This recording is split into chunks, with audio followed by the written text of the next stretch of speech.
Make large crypto trades with Kraken OTC, execute orders of more than 100,000 off the open exchange through our premium OTC trading service. Get 24/7 access to deep liquidity, minimal slippage, and competitive execution and settlement services. Private and secure trading options include chatting securely with our trade desk for a personalized high-touch service, or use our self-service RFQ for super fast, automated OTC trading. Non-investment advice. Crypto trading involves risk of loss and is offered to U.S. customers through Payward Interactive Inc. For more information, go to realvision.com/Kraken OTC. Hey everyone, look, sorry, this is the cheesy interruption that you get on YouTube channels, but they're really important. I'd really appreciate it if you just hit the subscribe button. You see, it makes a difference to know how I'm doing, seeing the growth in subscribers, if we're getting the right content. Obviously, comments help as well. But hitting the subscribe button allows me also to book the best guests. It really does make a difference. So if you do enjoy this content, and I know you do because you keep coming back to watch it, just please hit the subscribe button. Sorry again for the cheese, but it is important. I appreciate it so much. Take care.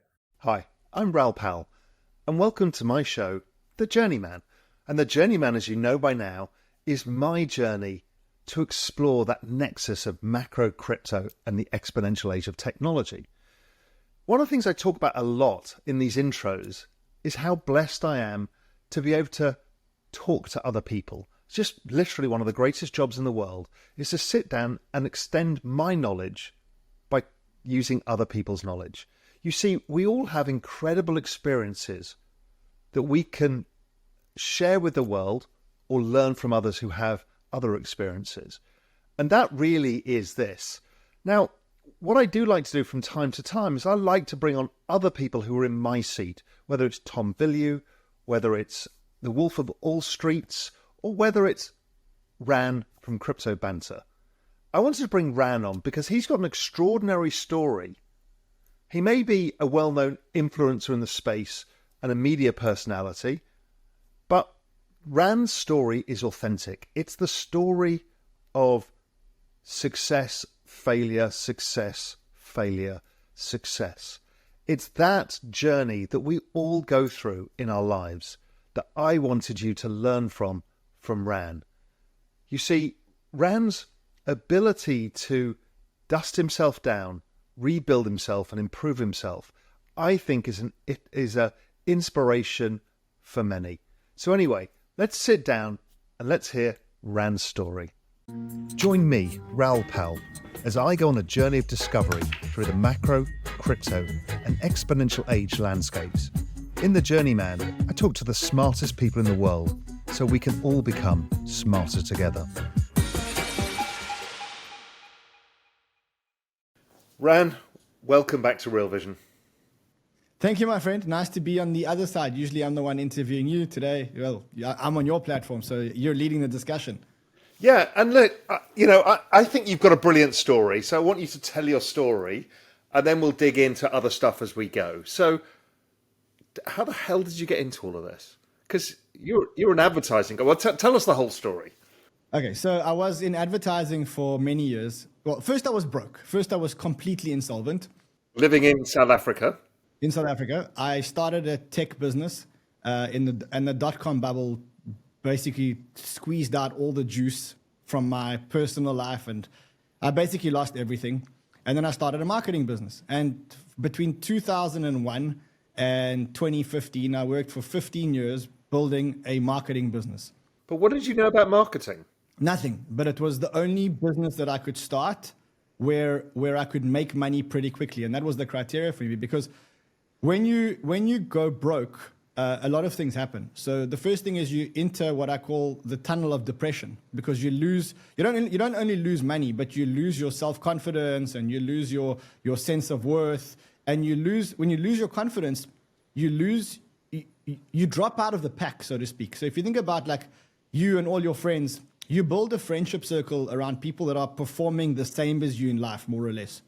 And then when you make a mistake, it's almost like if you're riding in a peloton in, say, the Tour de France, and then you have a blowout on your wheel. The thing is that you lose the peloton.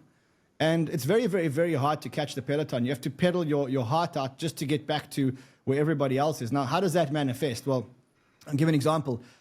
before I went bust, we were all driving convertibles and we were eating sushi, which was like this new, like sushi was like a new thing and it was quite expensive.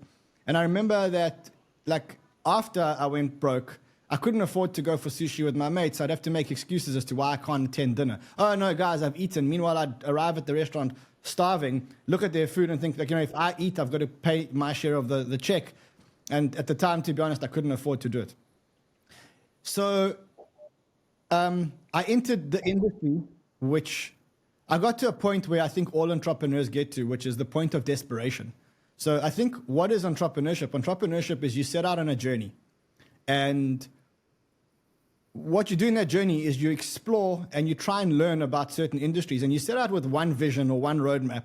And inevitably, the roadmap that you'll end up executing on is not the one that you actually set out to deliver on in the first place. And that's because you go on a journey of exploration. Now, the journey of exploration is what they call the hockey stick. So you go down, down, down. That is when you burn time and resource because you're doing research and exploration until eventually most people actually die in that journey of research and exploration because they don't have the stay power. They can't take the bullets. They can't take all the hurdles that happen in the way.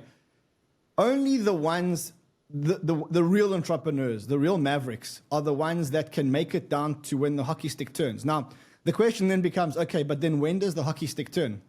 So to me, the hockey stick turns at a very magical point. And that is a combination of you've gathered enough research, you've gathered just enough research to potentially make something work. And you've also entered the point of desperation where if you don't make something work now, you're going to run out of money and the whole dream is going to implode. And that is when entrepreneurs do like really magical things. It's like when they're on the back foot, when you've got one shot to play and you better fucking play it. You better fucking play it. Now, my one shot to play, ironically, was, look, I looked at a lot of businesses, tech businesses, non-tech businesses. I had a girlfriend. She was doing supermarket promotions, like the ladies in the supermarket that pour out a juice. Yeah. I went to visit her one day. She was very beautiful. I went to visit her one day while she was supposed to be working in a store and she wasn't there. And then while I was looking for her, walking through the supermarket, I found 25 other people doing exactly this job and they were all terrible. And I said, hold on, I can do this better. And if I just put systems in place and processes, and I built the biggest sales and marketing business in Africa. And I ran that business for about 15 years and became a marketing genius, so to speak, because I started to think in marketing. What makes consumers buy things? How do we make people do things? To the point where we started to analyze the hormonal changes that need to take place in order for people to buy things. Dopamine, serotonin, all the reactions that actually make people buy things. Because people don't do things coincidentally. It's all a series of chemical reactions that happen in your brains that form what the decisions that you'll end up making. And a lot of this, why I'm telling this is because a lot of this will come back down to the crypto journey that I'm on. Anyway, built this ad agency. It was the biggest ad agency in Africa. 70 offices around Africa. 70 offices, 1,551 people servicing. Were you a good manager? Were you managing this whole thing? Unfortunately, there were two partners. I was slightly the more operational partner, but I'm not an operational guy. I've got terrible ADD. But I was better than my business partner, so you can imagine how bad he was. We were both visionary entrepreneurs, and just one of us had probably 1% more operations. So we were really good at selling stuff. And because of my OCD, we became really good at executing stuff. We were better than everybody else because I have severe OCD and things have to just be perfect all the time. Anyway, I don't want to bore you too much with the marketing stuff, but the reason why I gave up marketing, and you got to understand that we sold this marketing business when we were the number one marketing agency in Africa. We won every single award. I was the Entrepreneur of the Year in South Africa. I was the National Business Leader of the Year in South Africa. We won the EY Entrepreneur of the Year Awards for the best company in South Africa. And we won the CNBC All Africa Business Leaders Award. We won every single accolade. And then we exited. Who did you sell to? Saatchi, wasn't it? We sold to Publicis. We sold the business to Publicis. Very highly publicized transaction. It was the biggest transaction on the African continent. $150 million buyout, which was the biggest. It still is the biggest, I think, on the continent for an ad agency. everyone asked me, why are you selling? You guys are on the biggest growth trajectory. We'd had our most profitable year. And I said, you know what? I just can't live in a linear business anymore. And I defined linear as businesses where you have to work harder to make more money. If we wanted to make more money, we needed to open more offices, hire more people, and we just became bigger and bigger and bigger every year.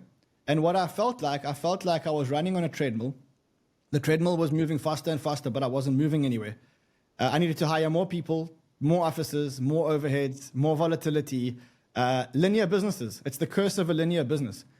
And I just got to a point in my life where I said, if I don't tap out of linear, then I'm going to be stuck in linear for the rest of my life. Now, the problem with linear is that you have to work harder to stay in the same place, but also linear doesn't grow your mind exponentially. And most people don't understand exponential, right?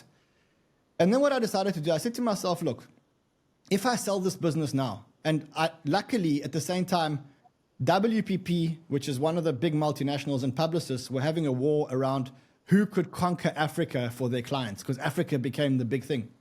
And in order to conquer Africa, they needed to own the biggest agency, which was us. And so they got into a bidding war. I realized that this bidding war was a once-in-a-lifetime opportunity to get out. And it was the first time that I ever sold anything at the top of the cycle. I've never, ever sold a token at the top of the cycle. But the one company that actually mattered, I sold at the top of the cycle. And then I got myself a 3-year earnout. And in the 3-year earnout, I could have doubled the amount of money that I made. But in that 3 years, in the first year of the 3 years, I discovered blockchain and crypto. Which year was this? This was 2015-ish. So it started in 15, but you know, buyouts take a long time. People think you get bought out. It doesn't work like that. There's due diligences and there's conditions precedent in the contracts and whatever else. So in 2015, I start wanting to adjust my mind to think exponentially. My only criteria for my next venture, because I don't really care about money at this stage, I've got money now, is that it must be exponential. And so I do a deep dive into what exponential actually means, and it means studying social media, learning that social media is actually networks. I went to business schools. I went to Harvard. I did the OPM program because people told me that was the best program to do for exponential thinking. And in one of the OPM modules, one of the lecturers gave us a task, and he said, you know, he taught us about exponential thinking, and he taught us about network effects. And the task that he gave us was, he said to us, would you, if you were given a check of, I don't remember the number, but it was a big number, like $3 billion, would you take on YouTube? And how would you take on YouTube? And, you know, we all presented like how we would take on YouTube, thinking there was a way to take on YouTube. And the answer actually was decline the funding and don't try and take on any company with network effects. And that's when I learned that when anything in the world has network effects can't be stopped. Now, I know you always speak about network effects. I learned that at Harvard in 2015, 2016. I don't remember the exact year, but I learned the power of network effects. At the same time, I was dabbling in crypto. And what I realized was that crypto was the ultimate in network effects. Hold on. How did you discover crypto? How did it appear on your radar screen? Funny enough, I have a friend who's I got two friends that got me into crypto. One of them is this like geeky guy who was playing with this magic internet money called Bitcoin. And he came to me and he said, like, I've been making money on this thing called Bitcoin, which is like this crazy internet money. And I was like, yeah, well, buy me like 10,000 of these things. You know, like whatever they are, just buy me like, and he's like, no, you can't get 10,000. It's impossible. I said, well, just buy me as much as you can get. And he bought them, and you know, the price fluctuations were crazy, and I think I doubled my money, and I sold all my Bitcoin, and I was like, yeah, cool, this Bitcoin thing's pretty cool. Like, that's fun. And then, you know, we started arbitraging Bitcoin because you could buy it on Coinbase, and you could sell it locally in South Africa for like a 15 or 20% premium if you could find your money out of South Africa. We started doing that until the central bank in South Africa wrote us a very polite letter that said, look, we know exactly what you're doing, and if you don't stop what you're doing, then, you know, it's not going to end well. There's no laws against this yet, but we assure you what you're doing is probably not legal and you should probably stop. So we stopped. Anyway, what I realized about crypto is that crypto was the ultimate in network effects. And, you know, I just come out of like understanding the power of network effects and how if a protocol or a platform has network effects, it really can't be stopped. And not only can it not be stopped, but its acceleration can't be stopped. And so enamored by how do I build the next network? And then realizing that crypto is just a bunch of network effects, I found myself in a position where all I could think about was networks and exponential thinking. And the problem is that I was still CEO of an advertising company, which was very linear and now under the control of a French corporate multinational. Okay, so you can imagine the nightmare. How I liken it is I liken it to someone who's gone to learn Mandarin, and whilst he was learning Mandarin, forgets how to speak English, and then comes back into this company where everybody speaks English. And all I could think about was linear, exponential and network. And I'm talking to a bunch of people who for 15 years I've taught to be very efficient and very linear and not to think exponentially. And now I was walking in there going, I cannot think linearly anymore. And when you put me in a position where I have to think linearly, but I've seen exponential, I've seen the light of networks, there's just no way that I can run this business. Yeah, because, I mean, just for people to understand, the same unit of output, i.e. your time and attention, one produces a linear return, i.e. a 10% return on your time or 20% return, whatever that margin is. Well, exponential compounds, so 1 unit of your time at first may equal 10%, but in the end it can equal 500% of the value of that time. And so therefore, why become an accountant where you're just charging extra on top of your time when you can have a network that grows? I mean, it's like, I think they work it out with the 10-step rule where they say, like, if you take 10 linear steps, you've gone for 10 meters. If you go 10 exponential steps, you're going 2, 4, 16, and it goes on and on, and you realize that it's just, you can't think linearly anymore. Problem is that advertising agencies are very linear in nature because they charge per person per hour. Like, you charge for your creative director time per hour, and you charge for and you build in a very small margin. To me, it's the worst business model in the world. So I came back to this business. We shook hands with publicists and we said, look, you can keep our earnout if you will just let us go early. We shook hands and we walked away. And then I was kind of like, okay, well, now I've got all the time in the world. What do I do?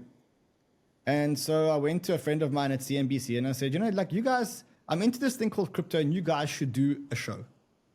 And he said to me, no, crypto is a scam and it's like, it's a Ponzi and blah, blah, blah. Anyway, fast forward a couple of months later, I meet him again. But by this time, he's already bought Bitcoin and Litecoin and he's phoning me and he's saying, hey, why are the prices going up and down? I was like, dude, I told you, you should have a show on CNBC. Anyway, he says, look, why don't you go talk to the production manager at CNBC and tell her about your idea to run a crypto show? And I was like, okay, cool, let's do it. So I'll go in there and I explain Bitcoin to her and I explain ETH to her. And at the time, I really could explain Bitcoin and ETH very well, relative to everybody else. And I could just see in her eyes, and she was a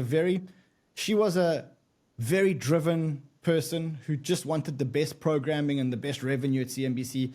And I could just see her eyes go like, that little smile that people get when they actually click. And she got it. And she went from not wanting to entertain the idea at all to saying, oh my God, we have to have a show. We have to have a show about this. I wanted to pitch them that all they should do is on Power Lunch or Squawk Box, just have 3 minutes about crypto every now and then. And this is in CNBC South Africa. CNBC South Africa, which is one of the master licensees from the main company. Yep. And she said, this is not a 3-minute show. This is a 24-minute show. This is not every now and then. This is a weekly show and this is a live show. And I was like, great, well, have fun. See you guys soon. And she said, no, you're doing the show. And I was like, I don't do TV. I've never done TV before in my life. Never had a camera on my face ever. She said, look, we'll teach you crypto. Sorry, you'll teach us crypto. We'll teach you TV. Let's have some fun. Okay, cool. 1 week later, I arrive for the first. Now, the cardinal rule in TV is if something is scheduled to feature on TV, that something features on TV. Like you never cancel a show on TV, specifically not a live show. I arrive in the studio 2 hours before the show. I sit down. I get makeup on. I got a production manager. He's now running me through the script. Well, this script is a piece of garbage. The production team did not understand anything about Bitcoin, and they wanted me to go live talking about things that were not even true. I looked at this. I said to look, there's just no way that I can do this. I just can't do this. Okay, we canceled a live show on TV. And the next week I said to the guys, look, let me do it my way.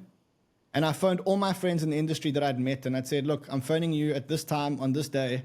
on a Zoom call, pick up the Zoom and let's talk about crypto, and we'll just see where that takes us. Now, what we didn't know is that what we were actually launching was the world's first televised crypto show ever. We were making history. We didn't even know it. I only knew it the next day when one of the big newspapers wrote and said, we made history. We launched the world's first televised crypto show, and it's on CNBC. And then I saw that as a PR narrative, and we obviously wrote the PR narrative. And so my main thing around doing the show was, look, first of all, it was never meant to be, but when it happened, what I realized was how powerful people in the media are, and how much people, by being in the media, I met everybody. Everybody wanted to be on CNBC, so I met everybody. And so I built an amazing network of really early OGs. I mean, CZ, before he was CZ Binance, we knew each other when it launched. He wanted to be on CNBC. Remember, CNBC International didn't have anything to do with crypto. We were the first guys, and we had the CNBC badge, and we were broadcasting all around the world. So I met everybody in crypto, became one of the most influential people in crypto, was investing on this. Like, my main business was actually investing in crypto, and I was building the ultimate network because I was traveling the world and I was meeting every single project, and every single project wanted to be on CNBC. And which year was this roughly? 2017, we started the show. So 2017, we started the world's first televised crypto show. That was in August. 2nd of August was the first episode. I'm running investment businesses in crypto, and we ran this right through until COVID. So right through until COVID, we ran this, running one show every week on CNBC. I'm building myself in crypto. And then we enter peak bear market, basically. So remember, we've just had 2 years of a bear market. We're just into COVID. As COVID happens, I send a letter to CNBC and I say, look, we're parting ways. I can't do a show with kids running around in an apartment. It just doesn't feel right. Like now doing a show in an apartment sounds amazing. But at the time, remember, doing a show before COVID was you go to a studio, you have makeup done, you have lights, you have teleprompters. And they wanted me to do a show out of the apartment. And this was after a 2-year bear market. And I was like, guys, I'm done. And I'm also done with CNBC type journalism.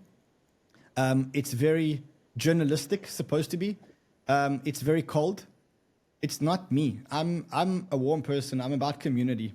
And it didn't answer to any desire which I had. And so I tapped out for a couple of months. I rode out COVID, like most other people. I actually exited crypto during COVID because that was the one time where crypto broke me. And I exited for like a month or two. And then the bull market started again. It started with things like yield farming and stuff like that. And yield farming and everything drew me back into crypto. But I'm going to be honest with you, and I don't really open up to many people about this, but I think this is an important lesson for people. In this whole time, I left South Africa and I went to live in the States. I left to go live in the States in around 2018, 2019.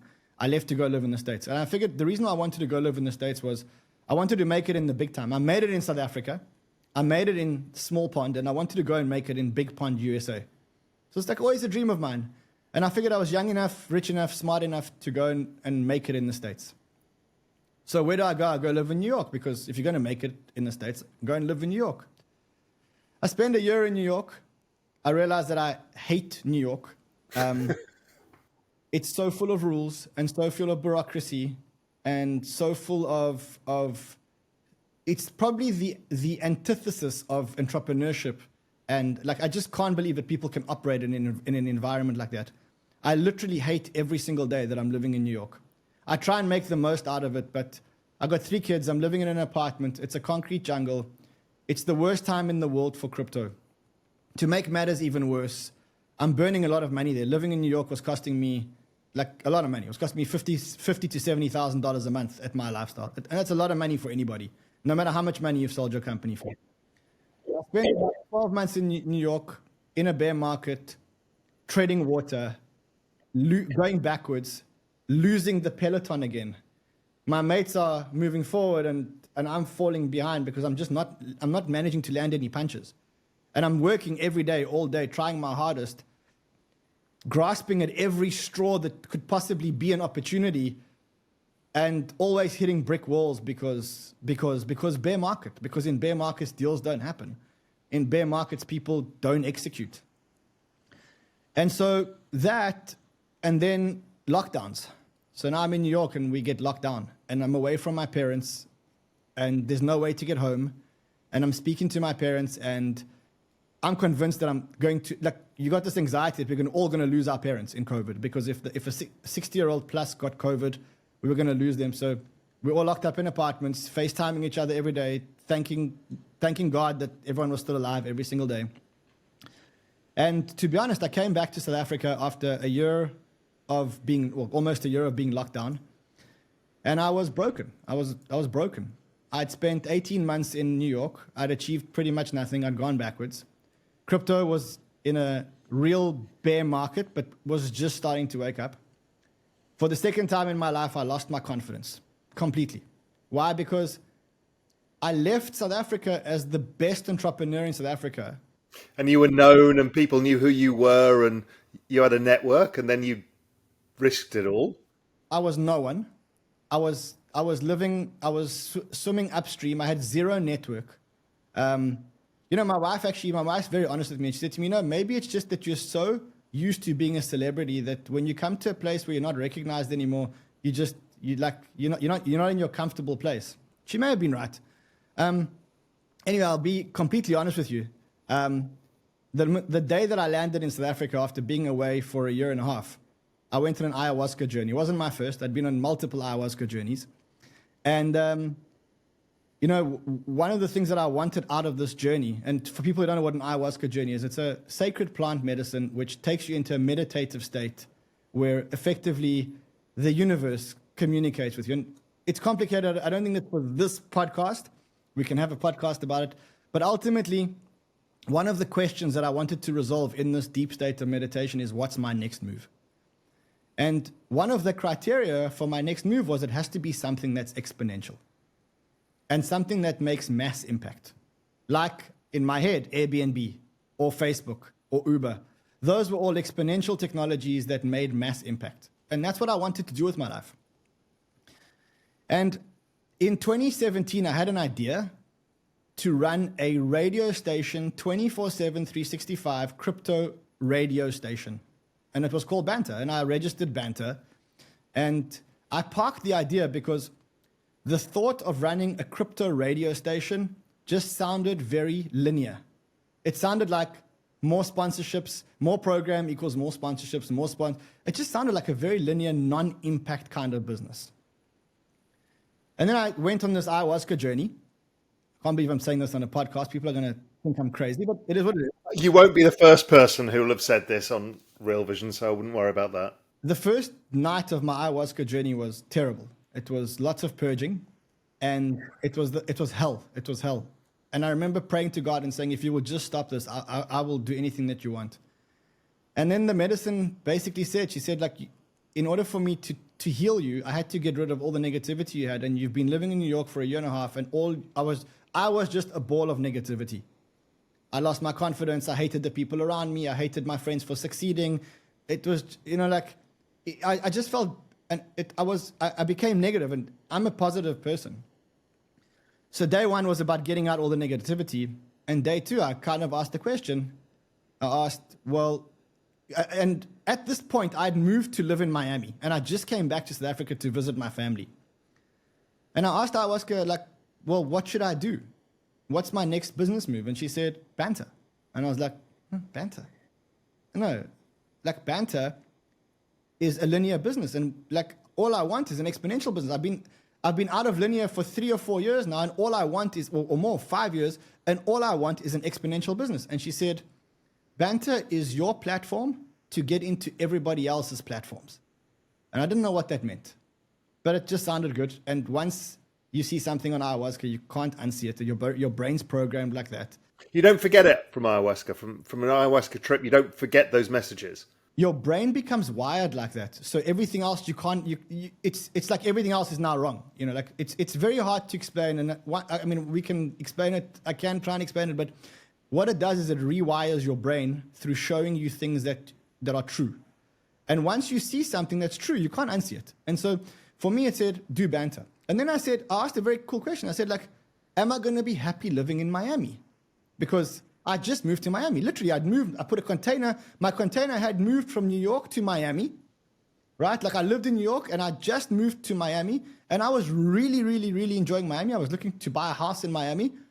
And Ayahuasca said to me, you're not going back to Miami. And I was like, I didn't know what she meant. And it just bothered me. She said, you can't do what you want to do in Miami.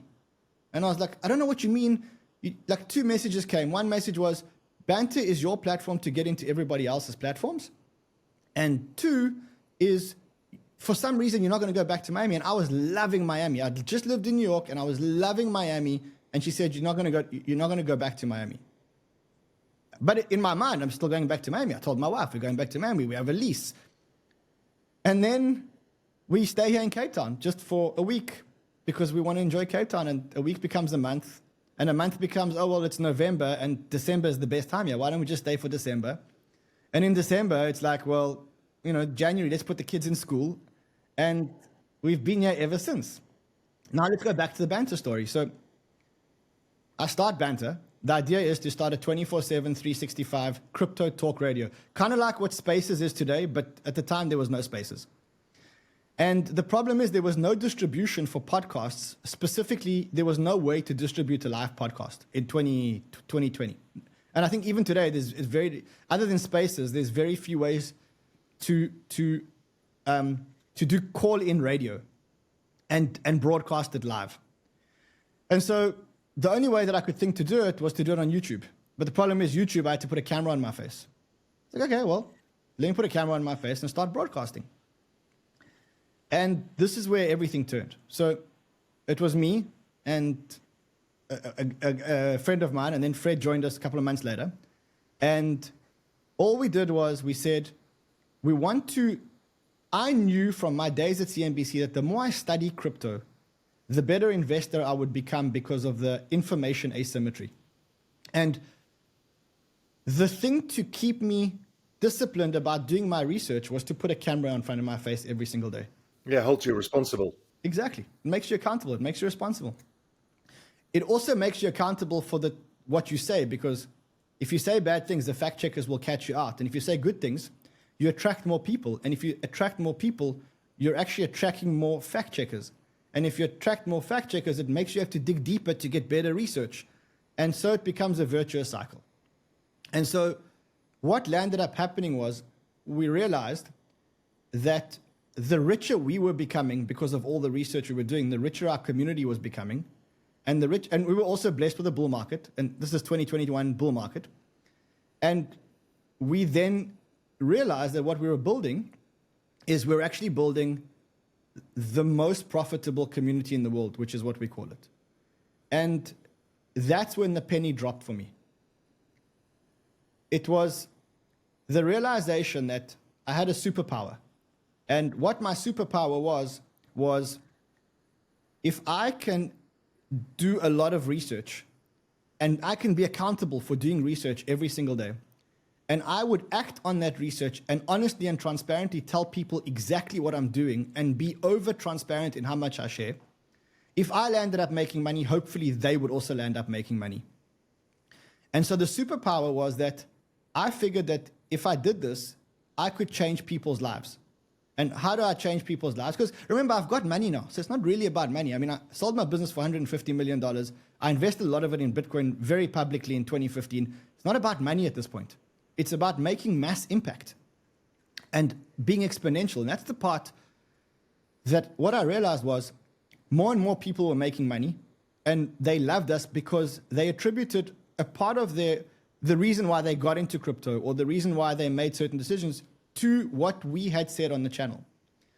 And so what we landed up doing was we landed up creating a business with a mission to change as many people's lives as possible by building the most profitable community in the world.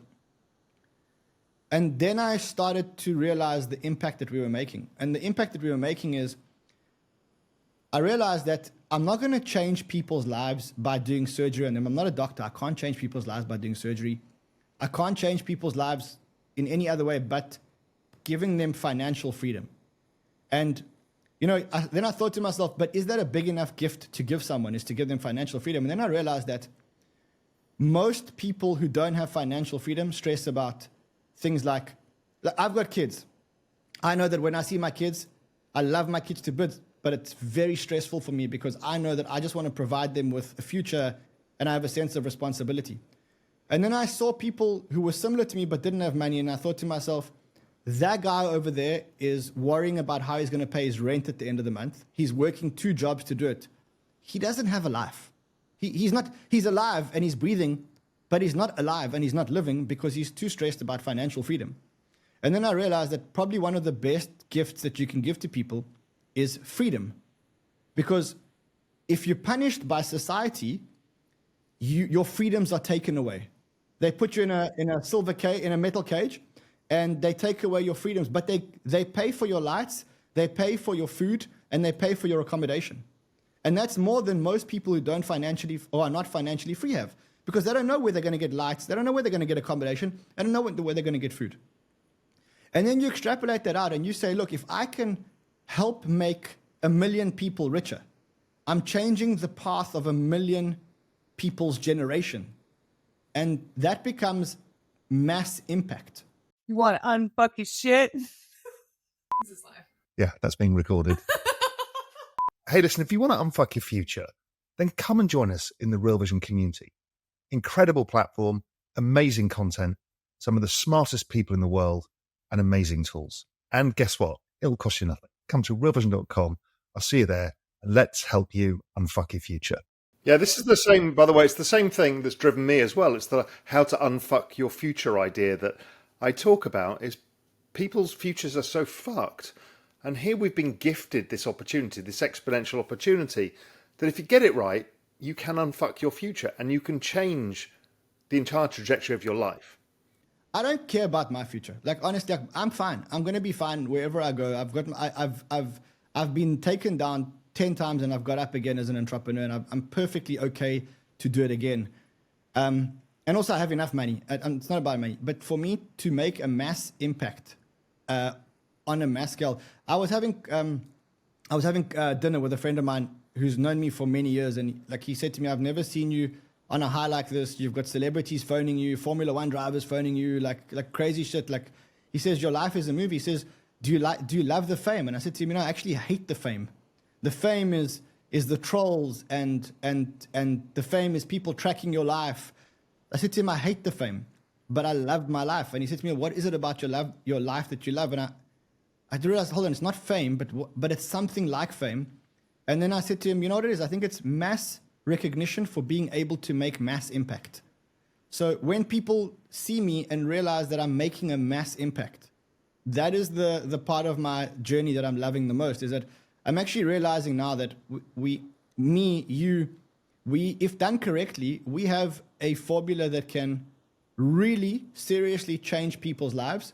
I mean, one of the things, and you'll get it, I get it literally everywhere I go, in every single country I go, in every single city, in every single airport, somebody comes up to me and goes, thank you for changing my life.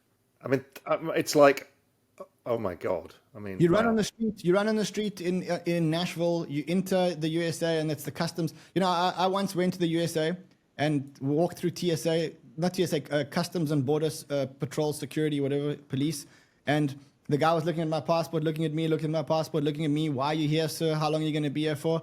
And then I could see him wanted to talk to me. And then he said, he gave me my passport. He said, thank you for welcome to the United States. Should I sell my Litecoin? And I was like, immediately. It happened to me twice. One was at the Border Patrol in Australia. They're really tough in Australia at Border Patrol. And the guy put my hand on my shoulder. I'm like, fuck, what did I do? Did I bring a banana in with me? Am I going to get arrested? And he just said, I won't fuck this up, but thank you. The other one, I was at the border crossing at Tijuana into San Diego. And they didn't recognize my ESTA because it was a physical crossing and it wasn't an airport, so they weren't used to ESTAs. And I was arguing with the people saying, listen, I've got a visa for the United States. And suddenly some woman on the US side of the border said, come with me, sir. Takes me into a room. She goes, oh, Raoul, I just want to say thank you, blah, blah, blah, don't worry, we'll get you through. It's like, it's amazing. So that's what you call mass impact. Like, that's what you call mass impact. Yeah, we're blessed as well to have that, to have done that. Yeah, actually, to be honest, I wrote a tweet about it last night. I'll read you the tweet because I was just thinking about a thought.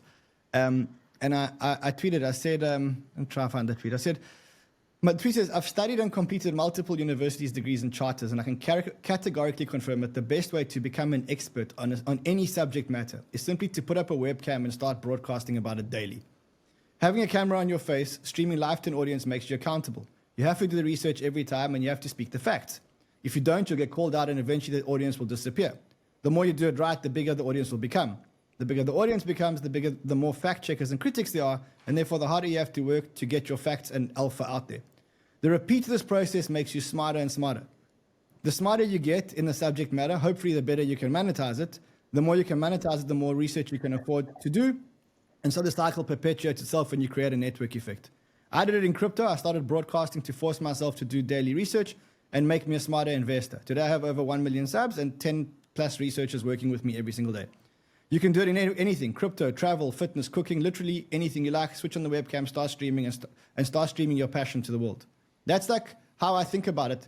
The part that changed my journey was that when I put a camera on my face and I became accountable. I'm not hiding behind an avatar. I become accountable to the viewers every single day that I'm going to do better research all day long. That brings us into the next part of the journey. So now, 2021, you're changing people's lives. Everything is great. 2022, the downside, where you now realize you're responsible for a load of people. It's not only your own money, but you're responsible for all the people who've come with you in the journey. So talk about your annus horribilis of 2022, because it was shit. Yeah, I mean, look, for me, it was extremely shit. And I'll tell you why it was extremely shit. I built a lot of wealth in crypto. A lot. I was filthy fucking rich. When I tell you I was filthy fucking rich, I used to watch the footballers on their yachts, and I used to think to myself, I can buy that yacht. And you know, like that kind of thing. I was really rich. I was talking to my wife about what we should do with all our money. We decided not to buy a private jet because we live in Africa, and you know, there's no jet that you can buy in Africa that could actually help you fly to the USA or fly to Europe. You need a real plane for that, and that's not what we could afford. We were talking about buying holiday homes. We don't like holiday homes because it forces us to go to one destination, and we want to travel the whole world, so we don't want holiday homes. And we literally had so much money that we didn't know what to do with it. And we were making money like crazy. And then Luna. And when Luna collapsed, I had over 50% of my portfolio in Luna and Luna-related projects. Okay, so you can imagine that I had over 50% of my portfolio in Luna and Luna-related projects. On top of that, I genuinely at the time believed that Luna was going to change money. I had drank the Kool-Aid, and I'd broadcast to my community for months and months and months, and many of my community had followed me into Luna. And as you know, in 4 days, the whole trade unraveled, and I lost over $100 million. I lost $134 million. It was the toughest. Cannot explain to you what it's like to lose that amount of money. Like, I just can't explain the feeling to you. Also, I was completely helpless. Completely helpless. Why? Because my Luna was staked, so there was no ways that I could have sold it. I couldn't have gone short because I couldn't. The volatility was too crazy, and the funding was absurd. My Luna got wiped out, but then the rest of my portfolio also got wiped out because Bitcoin dropped, all the altcoins went to shit, and I pretty much lost everything that I'd worked for the last 5 years to build. I pretty much lost it. It was dark. It was dark. And you know what the problem is? Not only did I feel dead inside, and when I say I felt dead inside, I was alive. And I remember speaking to my kids, but not actually hearing what they said to me. I was alive, but I wasn't, I was so distracted. And I remember looking at my wife and looking at my kids and going, you had everything and you fucked everything up. Like, you had everything. You had all the money in the world. You gave them, I could have given them anything. And in that time, we were in the middle of the carnage. Why were you taking more risk? If you'd had all the money, why take all the risk? Because greed. Because Luna was the future of finance. Because Luna you wanted to be a billionaire as opposed to Yes, but also, yes, it was about the money, but it wasn't only about the money. It was also because Luna was the future of finance. And I couldn't unbelieve it because I believed it. And I'll tell you, like 2 weeks before Luna went down, Scott Melker was on my show and I showed him my portfolio and he said to me, bro, de-risk from Luna. And I said, where should I put the money? Solana? I don't think Solana is going to be as good as Luna. He said, just put it into Bitcoin. And I was like, you're dreaming. Luna is much better than Bitcoin. And that's how we left it. Now, look, that was the worst 4 days of my life, worst 5 days of my life. I just want to ask you one more question, because obviously the question that goes through your head, and that's the one I'm interested in, because you've gone through this cycle before, is when your voice says, why the fuck didn't you see it? Yourself, not, sure, most people missed it. So it's not like, oh, I got it right. But it's the voice inside your head saying, Ran, you thought you were good. Greed. But you didn't see it. Greed. It is not wanting to believe. Now, look, I did a full post-mortem on what I did wrong. And I broke a lot of rules. I broke the rule of diversification, which now I live by. No matter how much I believe in Solana or how much I believe in ETH, none of them will ever be that part of my portfolio ever again. Never, because I'd never be in that position again. Also, it's when you believe in something, you only want to see the one side of it. And what I realized is that actually the one side of it is completely useless, and all you should be listening to is the critics. And there'll probably be 100 critics and you'll hate everything that they have to say and you won't agree with it, but you should spend 10 times the amount of time reading what the critics say than what the people that actually believe in your views. That was one of the biggest mistakes that we made on Luna, is that anyone who didn't believe or who criticized was shunned by the community and by me. In the Luna situation, they were attacked. Yes. And what I learned now is that, and to be honest, I'm much friendlier with the critics now, because I realize that it's actually them that are more important than everybody else that believes. I really believe in Solana, but I really, really, really believe in Solana. But if you're a critic of Solana, regardless of how flaky your argument is, I want to hear it. Yeah, how I think about this is I build my conviction to get into a position, and then it is my job to stress test it. I don't want to hear everybody confirming my bias. At first, you get into the position, then you need to stress test it endlessly. Yes. So I'm glad to say that this cycle I've played by the rules so far, and it's been amazing. But let me also take you to one other place. Yeah, I just want to go back to this moment, because it's this community moment, and that moment from going from the high of border guards are loving me to then how do you think about it in your head about the community, and thinking a lot of them came with you? How does that feel? Because it's not easy. I was about to say, losing the money was tough. Losing my freedom, because I had financial freedom to do whatever I wanted, was tough. Looking at my kids and thinking that I've destroyed their lives was tough. Going onto a stream and getting the comments in the YouTube telling me that I'm a scammer and pretty much making me feel like I was the reason why Luna actually went down. That's how, the community had to blame someone. I got them in. I'm a scammer. You're an insider. You knew this was going to happen. You rugged. I mean, that, and then at the same time, I had a guy who was here from London, community members fly in all the time. And he came into the office and he's like, look, he lost everything. His wife's asking him for a divorce. Like, bro, we're all in the same boat. And he came into the office crying. I mean, it was the weight of the world on my shoulders. And probably the darkest 5-10 days of my life, but probably also the biggest turning point for me. Why? Because at that point, I was completely demotivated. I'd lost everything again. Everything. Not everything, but fuck, Raoul, I'd worked for so many years to build your hopes and dreams. It's the hard thing is when the future vision of yourself doesn't meet reality, or that's the crushing thing. I remember speaking to one of my good friends, mentors, business partners, and I said to him, I just don't have it in me to start again. I've worked for, this wasn't an overnight success. This is a marketing business that took me 20 years to build. This was a crypto nest egg that took me 2 cycles to build. This was two bear markets of building. This wasn't an overnight. I didn't take 100 grand and turn it into $100 million. This was my life's work.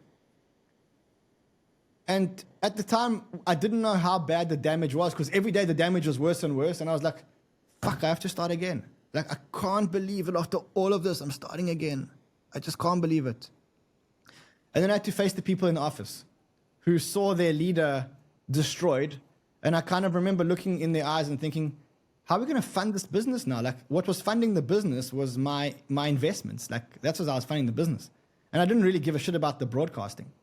And that was the most incredible turning point, because I realized the best way for me to make back the 100+ million that I'd lost is to do something that is in my control. And the one thing that we had that was in my control was the business, Banter. But Banter wasn't a business. We were just streaming. We didn't have sponsorships. We didn't have affiliate links. We didn't monetize it. It was just a place for us to broadcast to the world. And then we decided to turn Banter into a business. And you could probably say the rest is history. We built a business that is a huge business at the moment. I think we're the biggest crypto media business out there today. I mean, it's a massive, massive, massive business. 88 employees, over $5 million a month in revenue.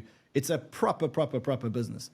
And that would never have happened if Luna didn't happen. Now, when that happened, after the 8 days or 10 days of no blood, I'm going to try and describe the feeling to you. You're the Walking Dead. You can't sleep at night because you're so stressed, and you can't concentrate in the day because you're so tired because you haven't slept. You hate yourself. You disappointed yourself. You disappointed everyone around you. You can't go to gym because you just don't have strength. There's no energy. You're the Walking Dead.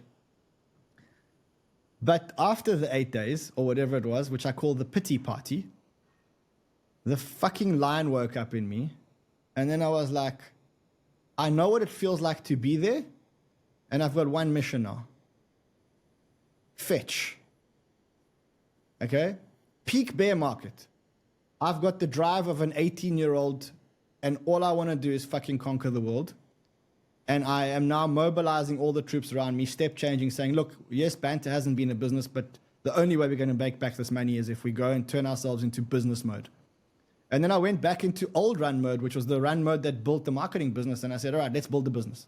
Let's stop playing games. We've got a community of 500,000 people. We can do this. Let's launch newsletters. Let's launch affiliate links. Let's do sponsorships. Let's keep doing what we're doing. In that process, I mourned the loss of Luna.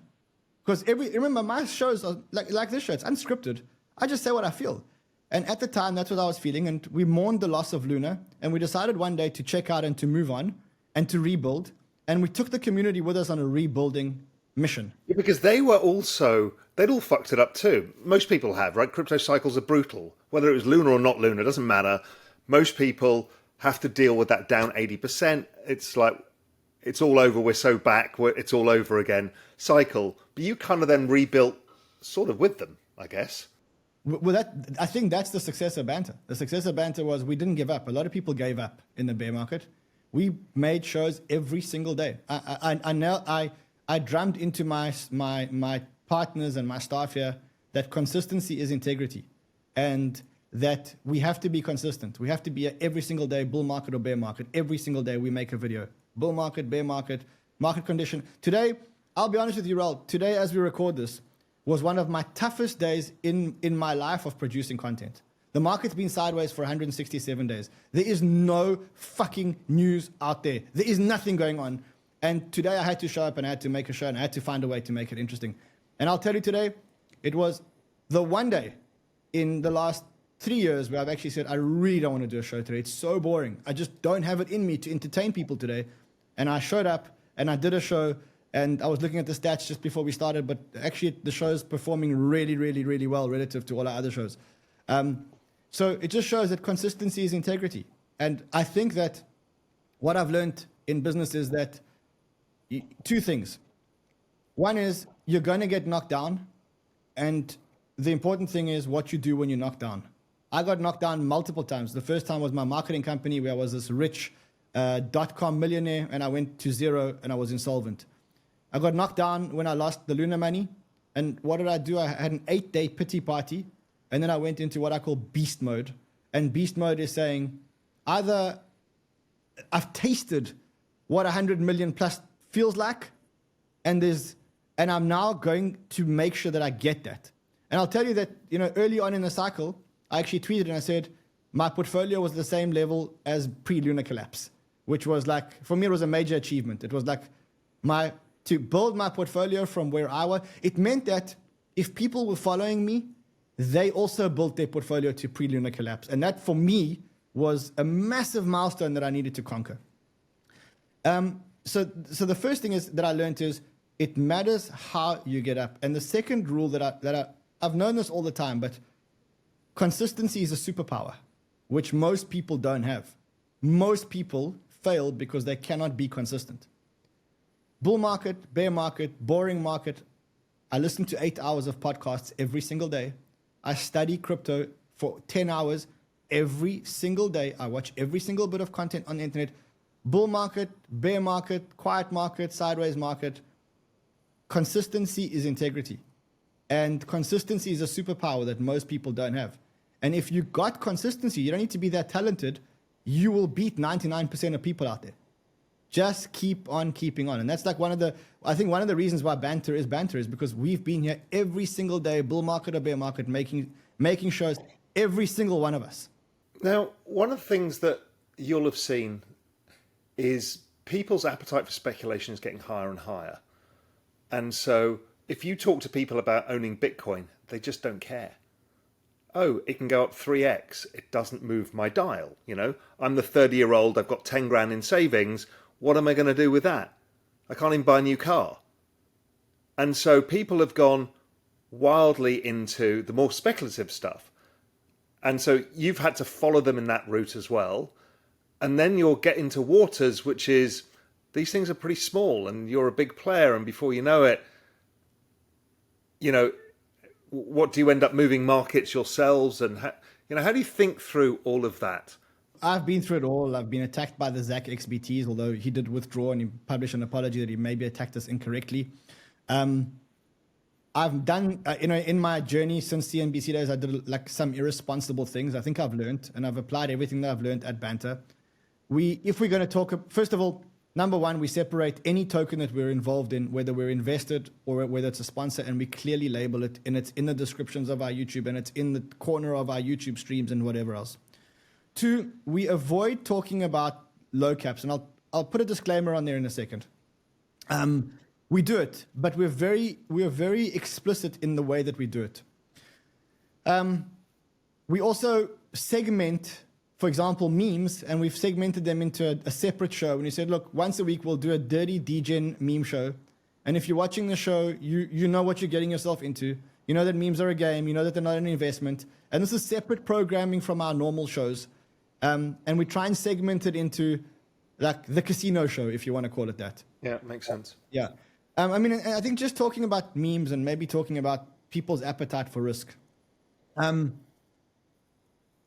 think that we're at the end of a meme coin cycle. Like I think that the meme coin cycle is now coming to an end. And I think, to be honest, thank God.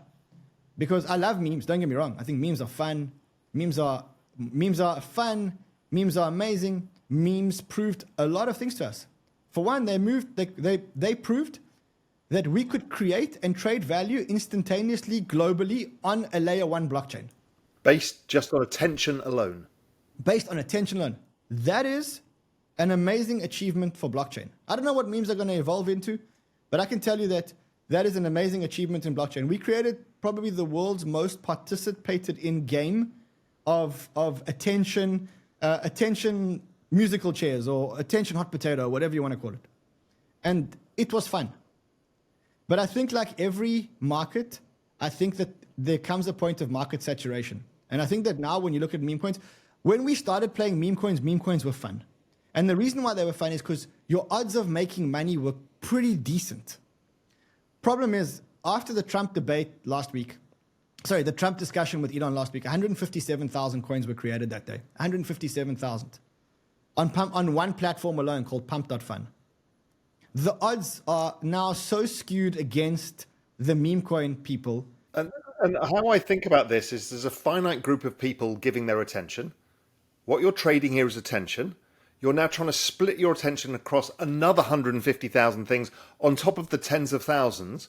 So it becomes near impossible, which is, I'm kind of sympathetic to the view is the final stage of the meme coin cycle is there's a few chosen ones that end up sucking all the attention and everything else goes to zero. We kind of saw the same in NFTs in the last cycle. Yeah, I think it's all about network effects, and some memes have network effects, not real network effects, but they've got network effect share of attention, and those memes will probably survive because I do think there's a space for memes. Memes are chain mascots, memes are culture, etc., etc. But I think that this phase of meme coins is now done. And you know what? And it kind of excites me. We've proven what we needed to prove. We've proven that on a monolithic layer one, we can execute large-scale transactions really cheap, and the transaction really works. We've proven that we can create value out of attention and trade that value almost immediately and have a lot of fun doing it. I mean, think of advertising ran from 15 years ago, thinking, fuck, that attention, I can now tokenize. I mean, your whole thing was the study of attention, right? That's basically what advertising is. And now suddenly it's become monetizable in a way that was very different to advertising agencies before. So it's amazing. It's amazing. It's absolutely mind-boggling what we've created. Most people don't understand it. No, they don't. They just see speculative casino. Yes, of course. But, don't forget, half the kids in the world play games. It's everybody. It's like a way of our brains love speculation gaming. When in the history of the world have we been able to speculate on attention, barring stock markets, which are barring markets? Where have we been able, the man in the street, been able to speculate on attention? Never happened. And I think most people are very honest about the meme world. As you said, it's a hot potato game. It's like, if you capture the attention and attention grows, you'll make money. But when attention peaks, you have to jump to the next thing. And I think people understand the game they're playing. I don't think they think this is a long-term buy and hold investment. That game was fun. Playing that game was a lot of fun. But that game hasn't been fun for the last month. What is the new game? I think that, to be honest, I don't think we need a new game. I think we just need to go back to investing in technology and not we need to go back to worrying about the tech. We lost sight of the tech for quite a while because we were playing the meme coin game, it was taking up our dopamine, it was taking up our attention, it was giving us the dopamine and the money hits that we needed. But now people aren't getting it anymore. And so I think that we're going to go back and try and find the returns in the things that actually matter, which is the tech. And so I think that certain things we've proven one use case, which is what we said, attention speculation, if you want to call it that. I think that there's other use cases now which are about to explode. If you were to ask me which ones specifically, I would probably say that even though it doesn't feel like it, I think gaming might actually be the one. Yeah, the new Avalanche game Off the Grid is a very big deal. PlayStation? And there's a bunch coming around gaming. We'll see. We'll see if that hypothesis works because we've got AAA games coming to market that are crypto. So we'll see. One, I think that crypto has taught people that trading can be fun and you can trade anything. And that's a use case.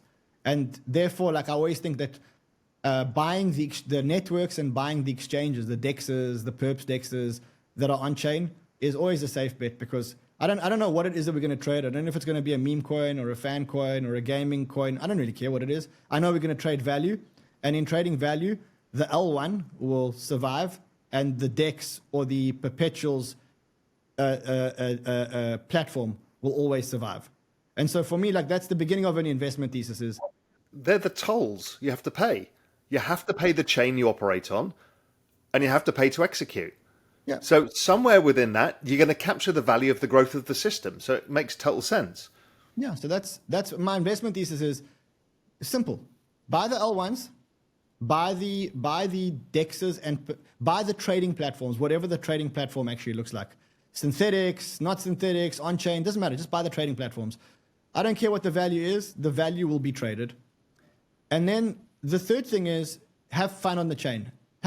Like if you're spending 80 to 90% on the layer one and the trading platforms, and then you're spending 10% on the fun. And when I say 10% on the fun, the memes, the games, like the fun.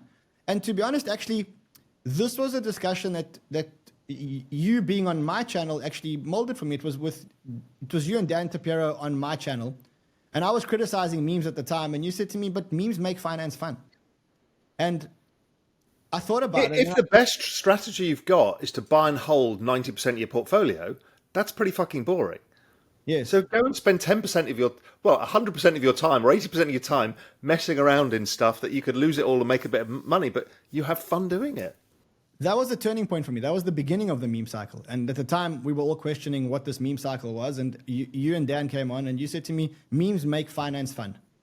And then like that stayed with me. And I started thinking about it as saying, look, 80% of our investment is the bricks and the rails, and 10% have fun. And you'll make money. You may make money on the fun. You may not make money on the fun. If you do make money on the fun, you may make a lot of money. Like if Off the Grid works and Gunzilla Games actually gets us right, you'll make a lot of money.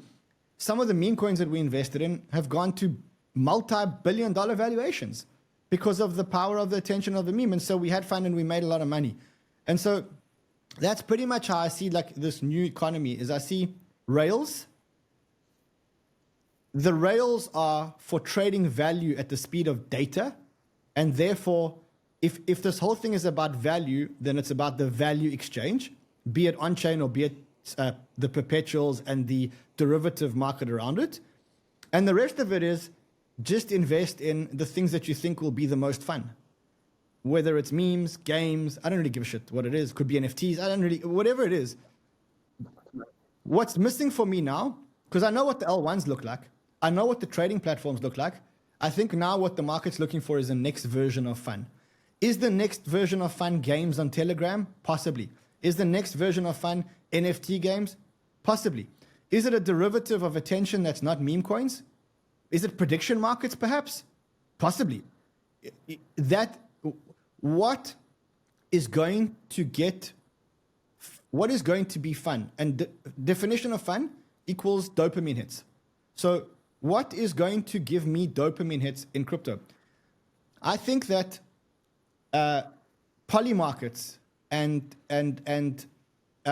betting on user created. So poly markets created something that hasn't really existed up until now. We've had polls. What's a poll? Do you like Joe Biden? Do you like Kamala Harris? Just vote one or the other. There's no implication to your vote. So you vote, there's really no implication to your vote, and you move on with the rest of your day. That changes when you have to put a wager on it. Right? Like then all of a sudden it's not I'm just voting. It's like, hold on, I'm putting down $100. Let me just think a little bit more about what my answer is. And if you can then win, then hold on a second. Let me really think about what my answer is here. So I think that poly markets have done something which, if you combine with meme culture, kind of says prediction on culture outcomes. I don't know what that means. But I think it's people micro betting on things that really matter. Like I'll give an example of things that really matter. Is next season's fashion in high fashion retailers going to be caramel or dark brown? That's a bet that really fucking matters. Yeah, hundreds of millions, billions of dollars will rest on that one thing. So Zara got that right. Zara almost got that right. And how do they get it right? Is Zara managed to shorten the amount of time that it takes from experimentation in their big stores to being able to have the items on the shelf. They got it down to 28 days from the time that they tested something in a store to the time that they actually had it on shelves. If you combine meme coins plus poly market, what you get is you get a forecast market where people can take risks on behalf of retailers. So give you an example. The meme is, let's just, for simplicity's sake, call the meme the color of the fabric. And let's call the poly market the probability of success. And let's call that the funding for Zara's next range, for example.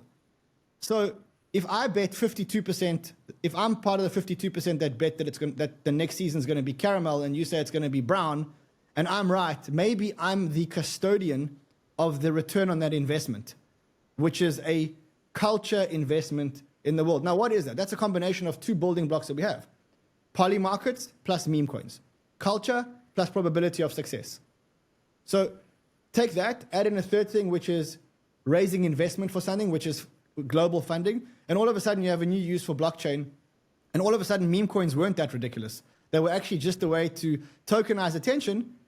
And the return was a notional return, but that return can actually be turned into a real return. In other words, it's no longer a notional return. If you are really good at forecasting trends, maybe there's a way to monetize it. Maybe it's in the form of a new burger at McDonald's. Maybe, I don't know what, I'm giving you real world examples. But yeah, because somewhere within this, I agree, because don't forget, we've seen it with like orange juice futures, or, commodity futures. People can buy and hedge, but there's something here that gives somebody market signal. So if you go back to your advertising marketing days, you're going to get clean market signal, but it can also be a source of capital for whatever that clean signal is. Correct. Can you bet on startups? I know that becomes financial markets, but it's somewhere within this contextualization. I think you're right. This predictive market is something much bigger than people expect. Predictive market, when you mix it with memes, because memes is predictive markets, but mix that with a poly markets type scenario where there's actually there's actually real return on your risk with a counter bet or with the opposite bet. And then it becomes, I think we've created another use case on a global scale. How will that be used? I have no idea. But I can see a new use case developing. And I can see people getting dopamine hits. I can see people becoming cultural strategists and basically sitting at home with a culture roulette and just allocating chips to things that are bigger than just meme coins, which are just they're non-attention grabbing, barring just attention itself. There's no derivative return, barring just the attention. And the idea is, how can we extrapolate that one leg forward? So I think that's how memes eventually reinvents itself. And I think that's why everyone says to me, so wait, you believe that memes are going to die, but you're still very bullish on Solana? Think about this for musicians and record releases, because they've lost all the money from that now. But now you could bet, is Taylor Swift's song going to sell or be streamed more than 500 million times? Correct. And then before you know it, she gets signal, and there's ways of monetizing out of that. This is the stuff that keeps me up. This is the stuff that everyone says to me, oh, but you're so bullish on Solana, but you're so bearish around altcoins. And the whole altcoin thesis around Solana is meme coins. I'm like, because you have no idea what this meme coin thing is actually about. This meme coin thing, what we just did now was version 1.1, which was the crypto kitties. I don't know if you remember crypto kitties of NFTs. We still have a long way to go. And it's the same. Don't forget, I think meme coins and NFTs, that whole world is going to mix in ways we don't yet understand as well. So, final thing for you. We've heard, and you've got the journey of many, is you do well, you fuck it up, you learn the lessons, you have the redemption arc, you now run a better portfolio, you feel better, the business is more stable, all of those things. But in the back of your mind is that PTSD, right? And we got to deal with the market top. And you're now scarred from all the people who shouted at you and called you a fucking moron and a scammer for not getting it right last time. How are you going to deal with that? Because it's a really difficult thing to deal with, because it's ridiculous that you should be expected to call the market top. But whatever happens, there'll be hate. So I thank those people. I thank the haters, because to be honest, without them, I'd probably be a lot more irresponsible. And I think what they're going to do is they're going to force me to be a little bit more conservative this cycle, because I know the mistakes that I made and I know the amount of hate that I got, and I've got a lot of PTSD. And as a result, I'll probably end up selling too early. And that's fine. I think most people will this cycle. That's my general thought. That's fine. It's fine. And it's fine too, because you don't need to sell the top. Yes. And one of my critics reminded me today. He said it in a very ugly way, but he said, I just want to remind you that in the beginning of the cycle, you said this was a left translated cycle, and you promised that you would start taking profits, 10% of your portfolio you'd cash out in October this year. Because at the time, I believed that we were in a left translated cycle because the ETF knocked the cycle out of kilter.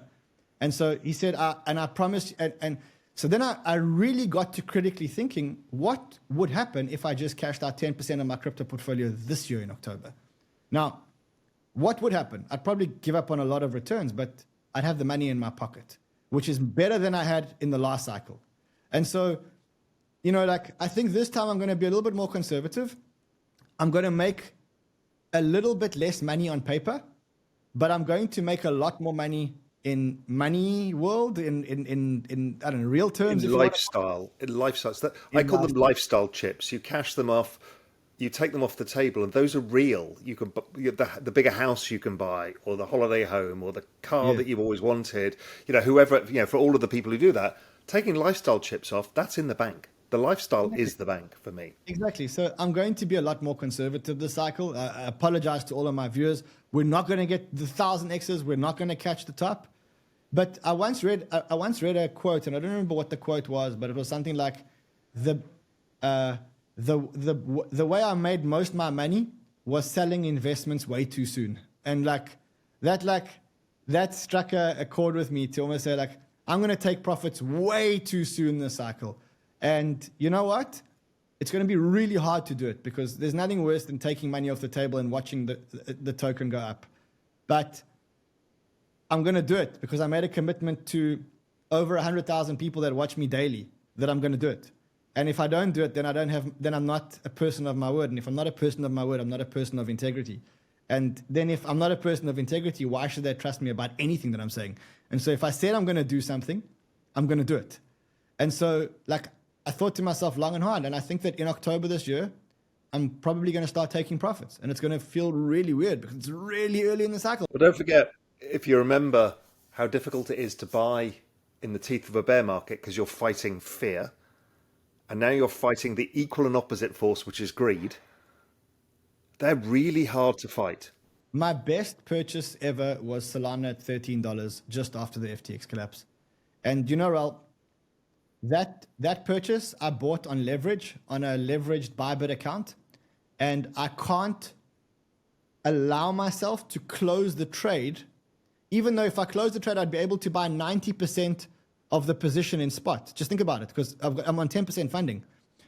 I can't get myself to close that trade because it's my reminder trade that keeps reminding me to buy in the fear. It's such a big trade that it's like, I bought Solana at $13 and I bought it on size, and I put down 10% margin, and Solana has at least 10x since then. So you can imagine how much this trade up. I cannot get myself to close this trade. It's such a stupid trade to keep open on leverage. And I cannot get myself to close this trade because it's my reminder of buy in the times when others are fearful. The second time I bought the Nikkei a week ago, 2 weeks ago, on Black Monday. I bought Nikkei. And it was like, what the fuck are you doing trading Nikkei? I just saw collapse, and I was like, hold on, this looks and feels and this looks and feels like Solana. And I was like, buy Nikkei futures. And I bought Nikkei futures. And it was such a great trade because here we were again. Everyone was panicking. And I was like, seen this before. Nikkei ain't going anywhere. You know, although I am concerned about the Japan cash and carry trade, probably a different discussion for another time. But I'm much more concerned than you are about it. The more I read about it, the more I realize that... don't read too many macro doomers, my friend. All they try and do is sell doom of the end of the world. Okay, hold on. 5 seconds. Can we just talk about this for 5 seconds? Since I've read about Japan, I have read that Japan hasn't been the best economy for many, many years. It's a very aging economy for many, many years. Doesn't have as much output as it used to have relative to the rest of the world. Easy formula. Print as much money as you want. Give that money to anyone who wants to buy anything for free. Let them buy anything for free. No one will complain because you're propping up everybody else's markets. And if they do stop investing in your market because they realize just how fucked you are, don't worry, you'll just invest in your market and bail yourself out, which is exactly what's happened. Like, the more I dig into this trade, the more ridiculous this trade is. And I'm just... I can understand how governments may kick it down the road. But what I can't understand is how does this trade not unwind? Because everybody's in the same trade. Yes, Everybody's debasing their currency. It's not all about the yen. It's just all a misnomer. The whole system is based on leverage, and they all know it.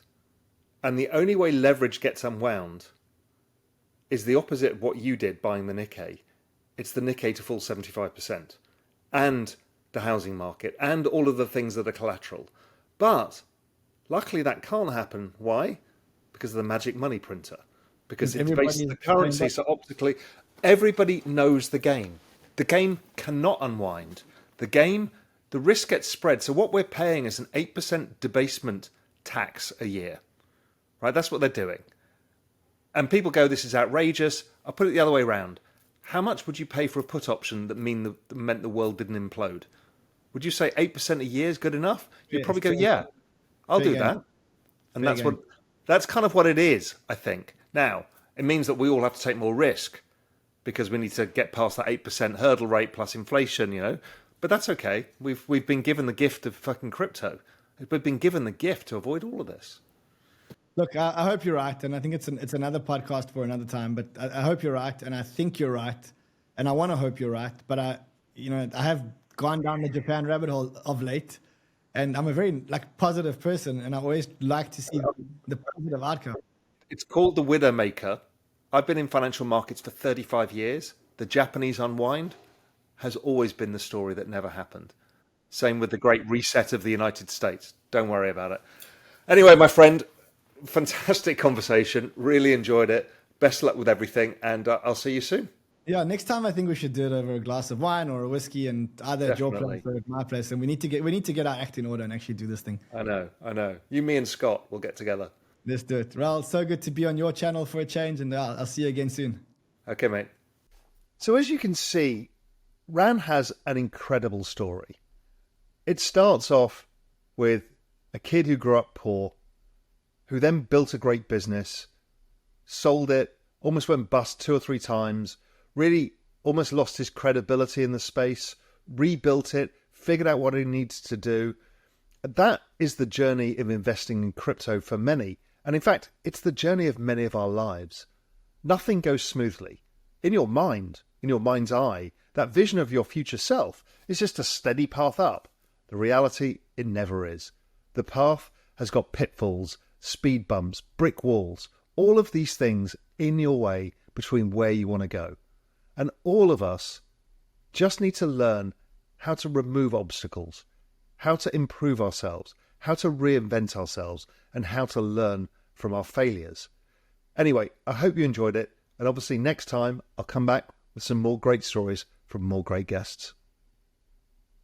Make large crypto trades with Kraken OTC. Execute orders of more than 100,000 off the open exchange through our premium OTC trading service. Get 24/7 access to deep liquidity, minimal slippage, and competitive execution and settlement services. Private and secure trading options include chatting securely with our trade desk for a personalized high-touch service, or use our self-service RFQ for super fast, automated OTC trading. Non-investment advice. Crypto trading involves risk of loss and is offered to U.S. customers through Payward Interactive Inc. For more information, go to realvision.com/Kraken OTC. We hope you enjoyed the video. At Real Vision, we help you understand the complex world of finance, business, and the global economy with in-depth analysis from real experts. Join the revolution at realvision.com.